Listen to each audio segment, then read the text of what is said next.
Welcome to Oak Lane Studios' Stenciled Ikat Concrete Floor tutorial. Start by applying Repositionable Spray Adhesive to the back of the stencil, then wait 30 seconds for the spray to get tacky. Use frog tape painter's tape to protect the base of the wall. Oak Lane Studios' stencil designs come in various sizes, so for this project we're using the medium format for maximum coverage. After pressing the stencil in place, use frog tape beneath each triangle registration mark in each corner.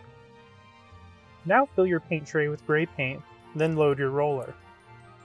Roll off the excess paint into the tray and onto paper towel before stenciling. As you roll paint through the design, be sure to stencil the registration marks in each corner. Slowly build the color by lightly rolling paint through the design. It will take a little time and several light coats to reach full coverage.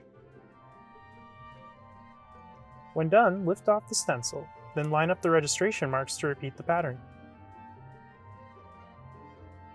Continue adding painter's tape beneath the registration marks for each repeat. The small format stencil is useful for stenciling where the floor meets the wall.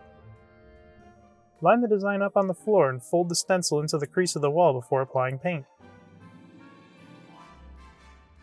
Use a stencil brush that feels just about dry to the touch to stipple the design right up to the wall. After the last repeat, peel the painter's tape off the wall and touch up any spots in your base color. Thanks for watching. Be sure to visit oaklanestudio.com